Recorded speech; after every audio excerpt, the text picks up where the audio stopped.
आज हमारे साथ खास बातचीत में हैं डॉक्टर वीरेंद्र सिंह जी, जो चाइल्ड स्पेशलिस्ट हैं। इस बदलते मौसम और बदलते लाइफस्टाइल में हम किस तरह से न्यू बेबी बॉर्न का ध्यान रख सकते हैं। डॉक्टर साहब, आपका बहुत बहुत स्वागत है। डॉक्टर साहब, सबसे पहले तो मैं आपसे पूछूंगा कि इस बदलते मौसम और बदलते लाइफस्टाइल में हम न्यू बेबी बॉर्न्स का किस तरह से ध्यान रख पाएंगे। अगर पहले बदलते लाइफस्टाइल की बात करूं तो आजकल जब छोटा बेबी पैदा होता है तो मैक्सिमम मदर्स अपना ब्रेस्ट फीडिंग नहीं करती हैं। तो मेरी गुजारिश है कि हमें अपने बेसिक्स पे से हटना नहीं चाहिए और बच्चे को पैदा होते ही तुरंत माँ का दूध पिलाना चाहिए। वो उसके लिए एक जो सुरक्षा कवच का काम करता है और उसको सब बीमारियों से बचाता है। दूसरी बात करें कि मौसम के तहत, मौसम अभी बदलने वाला है, ठंड आने वाली है, तो उसमें सबसे ज़्यादा ध्यान जो है वो न्यू बॉर्न का जो बेबी का है कि वो ठंड से उसको बचाना है। तो हमें उसकी मल्टीपल लेयर्स करनी है, जो कमरे का तापमान है उसको एडुकेट करना है ताकि बच्चा जो है वो ठंडा ना हो जाए, क्योंकि ठंडा होने से बच्चे को दूध नहीं पचता है और उस पर बाकी सारी बीमारियाँ भी हावी हो जाती हैं। डॉक्टर साहब, जब बच्चा पैदा होता है तो उससे पीलिया की बीमारी लगती है, तो उसकी रोकथाम के लिए क्या उपाय निकालें। देखिए, ये बिल्कुल ठीक बोला आपने कि लगभग हर बच्चे को थोड़ा सा पीलिया होता है। रोकथाम की बात करूँगा तो रोकथाम लगभग हमारे हाथ में नहीं है। पीलिया का जो बच्चे में होना कुछ रिस्क फैक्टर्स डिपेंड करता है। जैसे अगर मदर ओ पॉजिटिव है और बेबी ए पॉजिटिव या B positive other than O positive हो तो उसमें जो पीलिया के चांसेस काफ़ी हाई हैं। अगर मदर का ब्लड ग्रुप नेगेटिव है और बच्चे का ब्लड ग्रुप पॉजिटिव है, उसमें भी जो पीलिया है वो हो सकता है और वो खतरनाक पीलिया हो सकता है। अदरवाइज़ बात करें तो लगभग हर बच्चे में थोड़ा सा पीलिया देखने को मिलता है। उसके लिए परेशान होने की ज़रूरत नहीं है और ना ही चिंतित होने की ज़रूरत है। अगर मेल बच्चा हो उसमें थोड़ा सा जॉन्डिस के चांसेस ज़्यादा रहते हैं। अगर बच्चा प्री टर्म हो उसमें जॉन्डिस के चांसेस ज़्यादा रहते हैं। तो बच्चे का जब पैदा होने के बाद लगभग जॉन्डिस जो है वो दूसरे तीसरे दिन पे आता है और वो अपनी पीक 5th-6th डे पे लेता है। तो ज़रूरी है कि जब बच्चा हो तो हम उसका जो चेकअप है ज़रूर अपने चाइल्ड स्पेशलिस्ट से करवाएं और उसके अकॉर्डिंग्स उसको फॉलो करें। अगर वो बोलते हैं कि उसके टेस्ट की ज़रूरत है तो ज़रूर टेस्ट करवाएं। और अदरवाइज़ जो रिकमेंडेशंस बोलती हैं कि जब भी बच्चा किसी हॉस्पिटल में पैदा होता है तो डिस्चार्ज से पहले उसका एक पीलिया का टेस्ट ज़रूर होना चाहिए। डॉक्टर साहब, अक्सर देखा गया है कि जब बच्चा पैदा होता है तो उसकी माँ उस बच्चे को मालिश भी कराती है और मालिश के बाद दूसरा काम है कि उसके नाक और कान में ऑयल भी डाला जाता है, और तीसरा काम ये है कि वो उसकी आँखों में बड़ी आँखें करने के लिए उसे काजल भी डाला जाता है। ये टोटका कितना सहायक रहेगा आम बच्चों के लिए। बिल्कुल सही बोला। ये हम आम जो है देखते हैं और यूजुअली उन घरों में जहाँ पे दादी माँ साथ में हैं और उनके अपने पुराने विचार हैं, ये पुराने टोटके। बिल्कुल। तो इसमें से मैं बोलूँगा कि कुछ इसमें कहने को आया है कि डॉक्टर साहब, मैं कुछ देख रहा था कि इसमें चाइल्ड स्पेशलिस्ट कुछ बोल रहे हैं कि ये कुछ हानिकारक रहेगा उनके लिए, क्योंकि हम उनकी पूरी नसें बंद कर देते हैं। जैसे ही हमने ऑयल डाला उनके नाक और कान में, सरसों का तेल, वो तेल बंद करता है। ये आपको जानकारी हमें देखो, बच्चे को बिल्कुल भी जो ऑयलिंग है जो नाक और कान के अंदर है वो नहीं करनी चाहिए। हाँ, कभी आपको लगे कि नाक में कुछ उसमें रुकावट आ रही है या कोई आवाज़ आ रही है तो उसमें सलाइन ड्रॉप्स आते हैं, सिंपल नमक वाला पानी होता है वो डालते हैं।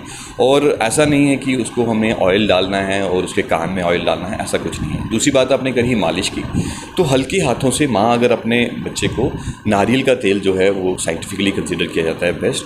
हमारे पुराने बुजुर्ग कुछ देसी घी यूज़ करते थे, मैं उससे टोटली नकारूंगा नहीं, क्योंकि हल्के हाथों से मालिश की गई, चाहे वो नारियल का तेल हो चाहे वो देसी घी हो, उसमें कोई नुकसान नहीं है। और रही बात काजल की, काजल बिल्कुल भी नहीं डालना चाहिए, बिकॉज अक्सर जिन सलाइयों से मदर या दादी माँ उसमें डालती हैं तो वहाँ से बच्चों की आंखों का इन्फेक्शन होने का चांस रहता है। डॉक्टर साहब, जो प्री मैच्योर डिलीवरी होती है, बच्चे होते हैं और उनको कितने समय के लिए हमें निको में रखना चाहिए। अक्सर अभी देखा गया है कि प्राइवेट नर्सिंग होम में कम से कम भी महीने से 2 महीने, 2 महीने से 3 महीने बच्चों को निको में रखा जाता है। इसकी अवेयरनेस के लिए आम पेरेंट्स को पता होना चाहिए। एक तो प्री टर्म ना एक जनरल टर्म है, कोई भी बच्चा जो 37 वीक्स जेस्टेशन से पहले पैदा होगा उसको प्री टर्म बोलेंगे। लेकिन हर बच्चे को महीना या 2 महीना रखने की ज़रूरत नहीं है। डिपेंड करता है कि जो बच्चा है उसकी जेस्टेशनल एज कितनी है। जेस्टेशनल एज माने कि वो कितने हफ्तों में पैदा हुआ है। तो 37 हफ्ते से नीचे 36 हफ्ते भी हो सकता है, 35 हफ्ते हो सकता है, 34 वीक्स हो सकता है, 33 वीक्स। तो डिपेंडिंग अपॉन कि कितनी जेस्टेशन है, उसमें उसका वजन कितना है। अगर ऑफ कोर्स बच्चा जो है अगर वो बच्चे का वेट ठीक होता है तो हमें क्या निको में रखना अनिवार्य है या नहीं?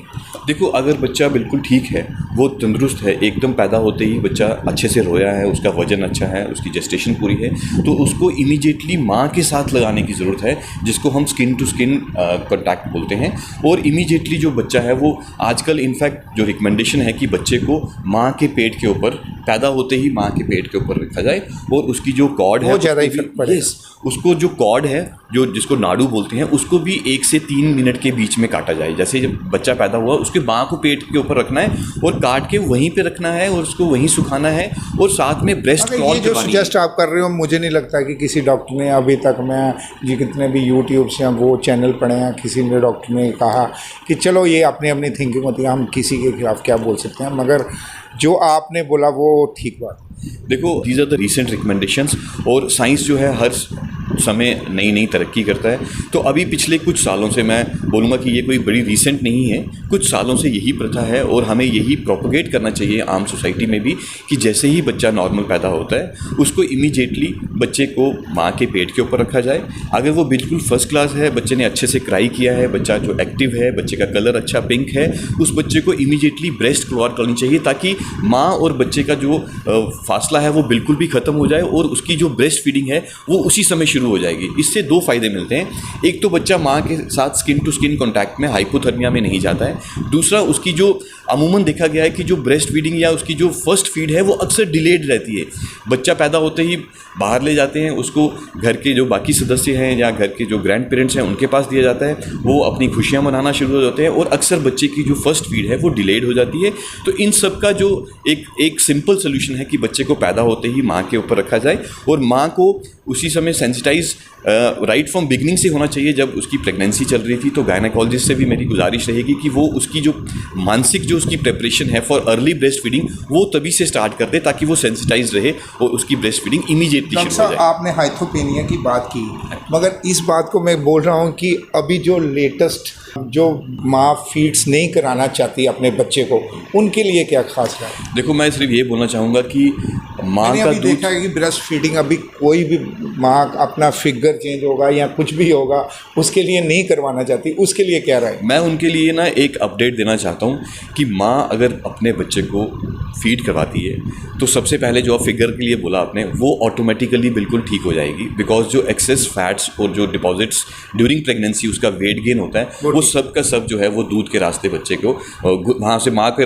जो एक्स्ट्रा फैट है वो घुल के बाहर निकल जाता है। और सबसे इम्पॉर्टेंट है कि वो माँ बच्चे के लिए एक सुरक्षा कवच का काम करता है, वो सबसे फर्स्ट मेडिसिन है, वो सबसे बेस्ट समझ लो कि पहला एक एंटीबायोटिक है, जिससे हमारा बच्चा जो है एक सुरक्षित भविष्य की तरफ जाएगा और वो बिल्कुल भी बीमार नहीं होगा।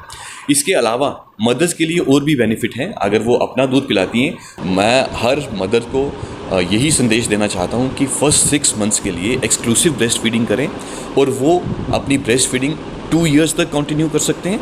6 मंथ्स ऑनवर्ड्स उनको साथ में कॉम्प्लीमेंट्री फीडिंग शुरू करनी है, जो घर का बना हुआ अनाज है वो स्टार्ट करना है, लेकिन ब्रेस्ट फीडिंग वो 2 साल तक कंटिन्यू कर सकते हैं। बहुत बहुत शुक्रिया डॉक्टर साहब। ये थे हमारे साथ डॉक्टर वरिंदर सिंह जी, जो चाइल्ड स्पेशलिस्ट हैं, जिन्होंने विस्तार में बताया है कि बदलते मौसम और बदलते लाइफस्टाइल में हम बच्चे का किस तरह से ध्यान रख पाएंगे। दीजिए इजाज़त मुझे और मेरी सभी टीम को। देखते रहिए वीडियो जर्नलिस्ट निखिल बख्शी के साथ मैं विकास गुप्ता, यंग बाइट, जम्मू।